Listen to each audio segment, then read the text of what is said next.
Hello and welcome to Ex Fide Bibles. My name is Ethan. So today I wanted to share 3 of my recent Bible rebinds that I have completed, 2 for a customer and 1 that is a personal Bible. So we'll go ahead and start with the customer Bibles here. So I have 2 really interesting Bibles that a gentleman sent me. These are NRSV checkbook sized Bibles. He wanted them rebound with some of my scrap leather that I had.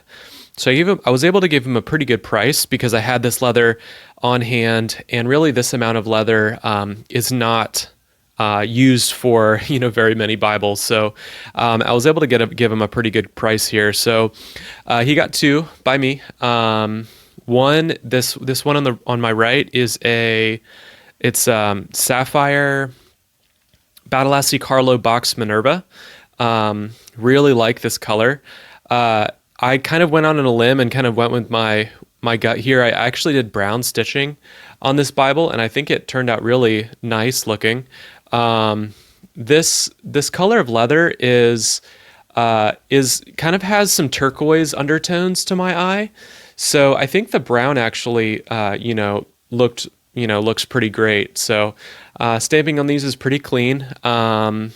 These are obviously small Bibles, so I used my smallest Holy Bible brass stamp.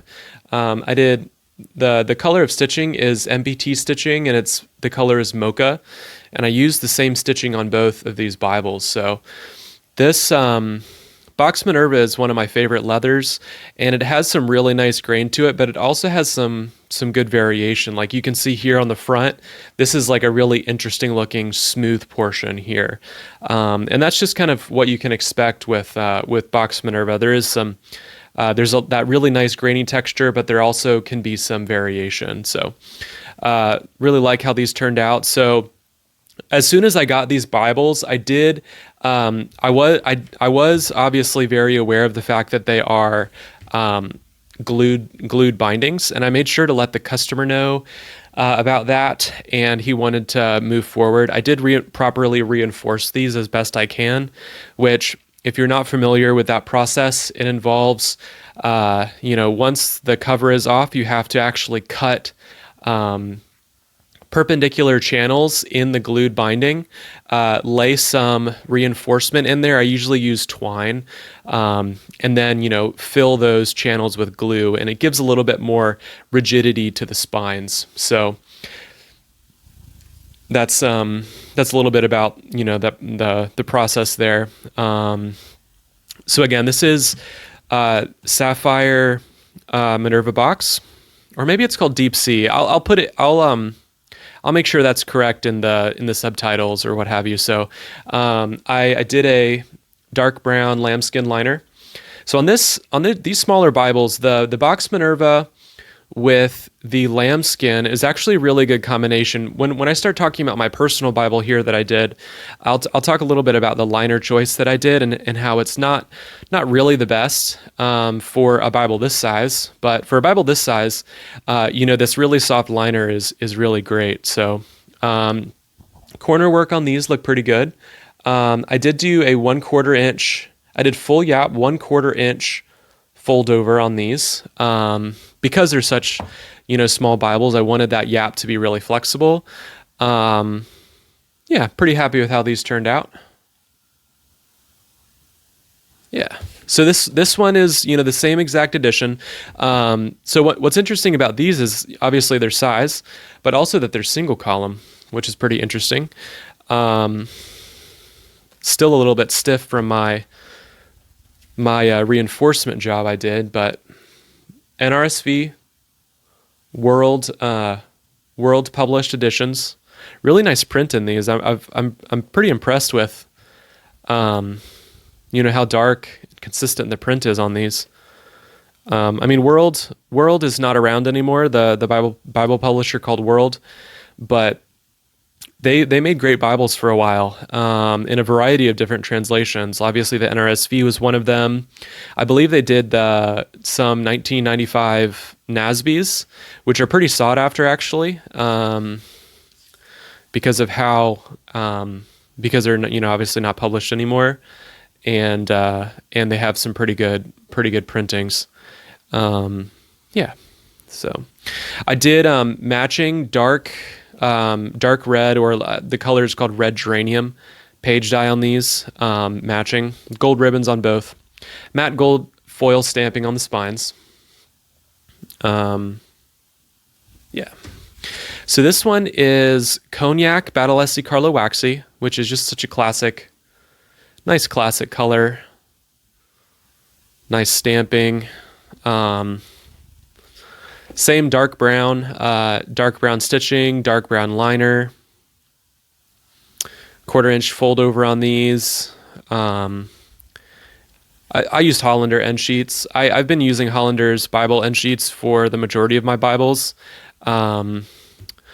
But yeah, they're just the best quality, honestly. I would buy brown end sheets from Hollander's if they had them available. They're only available in black. But they're really identical to, what actual Bible publishers use for their end sheets. They're the highest quality.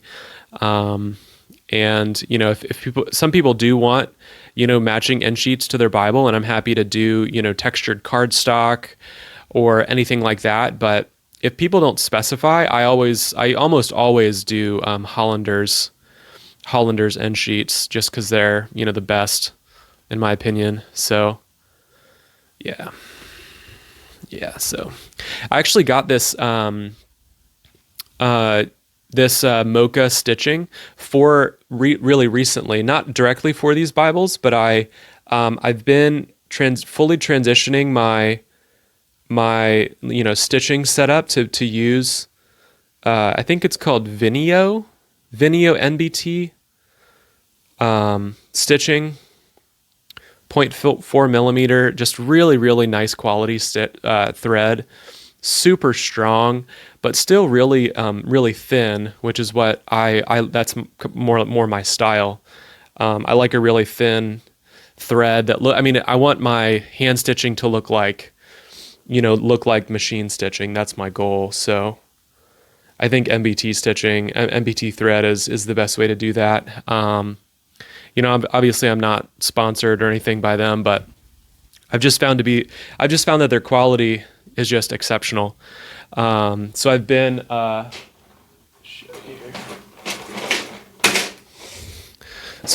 this is my, my stitching setup here. So for a while I was using some just like cheap upholstery thread I got off of Amazon, these guys here. And the quality was really good the quality is really good on this thread. It's nothing to complain about. But I really like just the strength of the MBT thread, and the fact that I found that MBT thread, this is kind of getting in the weeds. So you might tune out if you're not a rebinder, but when you're hand stitching, one of the worst things to happen is, when you're doing your saddle stitching, what you don't want is for one of your needles to pierce the thread of the other saddle stitch, and you don't want to pass your needle through the other thread. And I found that MBT, these ones right here, really help minimize that, because they have just a really tight weave, or they're tightly twisted. And I've also found that singeing the end of these is really clean. So to end your stitching, you have to do three back. So you're obviously stitching forward, and then to end your stitch, you do 3 back stitches, and then you have to obviously pass both of your threads to the inside of your project, and then snip and singe your thread so it doesn't fray and come through and all that. So I found that MBT stitching has some of the best. It singes the best, in other words. And I was doing a little bit of research on this thread, and they actually, at least from their website, I was reading that this thread has a special, really thin piece of polymer or something or another inside of this thread that helps it singe really, really consistently. And I can try to link that in the description if I can find it again. But I've just been really impressed with MPT stitching. So I've been slowly phasing out my older upholstery thread, and with every Rocky Mountain order that I make, I'll just toss in another color of MBT stitching to phase out my old thread. So I've gotten quite a few here. This is Midnight, which is what I a dark blue, kind of like a blue-black. The rust color is really pretty. I did this. This is the color I used on my diadem rebind that I showed recently. This is the pine color, which is what I used on this Bible here. I'll show that in a minute. And it's a little bit more green than what you can see on the video. This is Rapunzel, which is kind of like a gold honey color. Really nice color there. And this is the mocha, what I used on, these two Bibles over here. So yeah, I'm just slowly kind of phasing out my cheaper, more inexpensive thread, and replacing that with MBT thread. So, yeah. All right. On to my personal Bible. So I'm going to feature this Bible in an upcoming video. I'm thinking of doing a video on kind of the three best categories to consider when you go to purchase a Bible text block for rebinding. I've been conceptualizing that video kind of in my mind, and I can kind of tease it here a bit. So my thought about that is that, there's obviously, you might have a Bible that you want to get rebound. That's always, consistently, that's very often what people, want to get rebound. But there's a number of other Bible, like I also get a lot of new Bibles that people will send me directly from Amazon to rebind. And that's really common as well. But there's a lot of other Bibles out there and some things to consider when you go to decide, like, okay, which Bible do I want to get rebound? And kind of my 2 cents on that, really briefly. I'm going to give more thoughts in that video, but this is a really good representation of one of the types of Bibles that you might want to consider getting rebound, and that's Bibles that don't have a premium, like tab-bound edition available for purchase. You might be kind of picky about, you might be kind of picky of the type of layout that you want. And because of that, you might not be able to find, a premium edition of that Bible that's going to last you a really long time. And this is one of those Bibles. So this is an ESV Wide Margin reference. And this is a really, really popular, really nice formatted text block. So I can go ahead and kind of show this here. So this was a personal Bible that I purchased a long time ago. So I essentially started rebinding really a while ago, about 8 or 9 years ago. And then I went on a really long hiatus, and recently in 2024 picked it back up. So way back when I was rebinding, I purchased this Bible. It was actually a defective Bible because it had a cover, like a True Tone cover, that had a misprint, like a misimprinting. Someone's name was stamped on the front incorrectly. They had a misspelling or something along those lines. So I got it for a good price, and I got it to rebind, but I never rebound it way back when. And recently, this has been kind of a project Bible for me, and one that I practice my rebinding on. So really recently, within the last year, this is the third time I've actually rebound this Bible. And I think I've got a cover, and I think I'm at the point where I'm skilled enough to do it, to rebind it to the point where I'm really satisfied about it. So this represents kind of one category of Bible that you might want to get rebound. So this is a Bible that doesn't have a goat skin tab-bound edition available currently. This Bible specifically. So this is, the ESV Wide Margin reference. This is one of my favorite one of my favorite formats of text blocks. So in this Bible, you have a really nice, trying to pull up, go to a page where I have a lot of nice notes in here, nice, pretty notes to look at. Here we go. It's a good one. So this is the same overall format as the ESV Omega or the ESV thin line reference. So it's a double column paragraph format with references here on the bottom with really nice big margins, both on the outside and on the inside. And this, unless you want to spend, $140 to get a Cambridge calf split, like Aquila, like a Cambridge Aquila, this is probably your best bet for ESV Bibles to get rebound that are specifically wide margin. So this is obviously a personal Bible I've spent a lot of time in, going through commentaries. And when I was the elder at a church plant, I did a lot of reading and studying in this Bible for teaching on Sunday mornings and such. So this has really good paper in it, really, really opaque paper, line matching, which is really important for me, or at least it has been traditionally. And yeah, so this is kind of one of the Bibles that you might want to consider when you go to think about the text block to rebind as, okay, what Bibles, what do I really want in a Bible?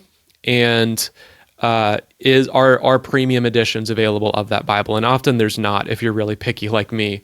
So this is one of them. This doesn't have a goatskin edition currently. So I purchased this and rebound it for myself. So I did, red geranium page edges on the side. This cover is the really nice sapphire. Is it sapphire? No, emerald. Emerald is the color. Emerald, Badalassi Carlo, Box Minerva. One of my favorites. Box Minerva is one of my, it's in my top 3 for favorite leathers. If you've been following me for a while, I love Missouri from La Perla Azura, and Box Minerva is another favorite of mine. Just because it has such a nice feel to it. It's rustic looking. It stamps really well. It tools really well. It skives really well. It's just all around a fantastic leather to work with. So on this Bible, I did a generous yap on this Bible. Stitch perimeter with that pine MBT stitching. Let's get a close up here. Really nice stitching on this. Pretty nice corners. Pretty nice corners on this guy. Really like that one. Man, if all my corners could look that good. Looks pretty good. Yeah, I'm happy with these corners. These corners look pretty good.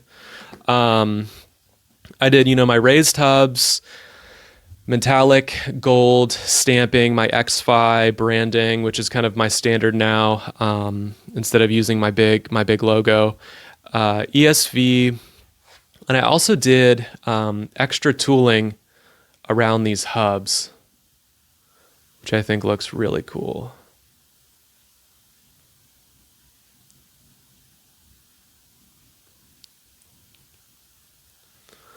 That's kind of something that I've been doing more recently. This is only the second time. Actually, I did this one first. This is actually the first Bible I ever did it on.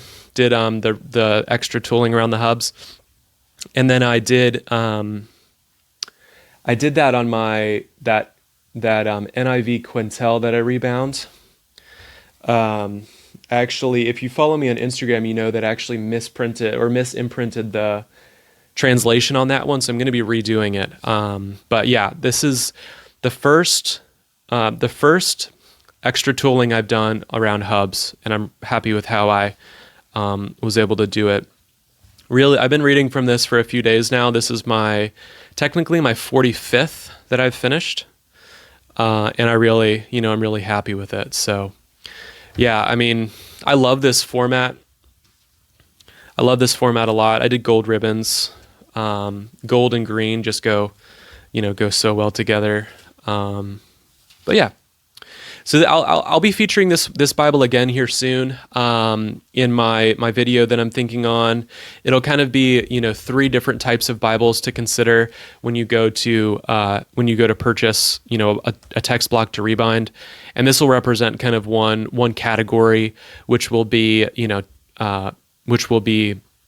Bibles that aren't available in premium editions. I'll be talking about some vintage Bibles that make great rebinds, and some ultra premium text blocks that you should consider if you just have the money to spend and you want the one Bible for you. So yeah, really like this ESV Wide Margin reference rebind. Again, this is Ethan from Ex Fide Bibles. Thank you for watching.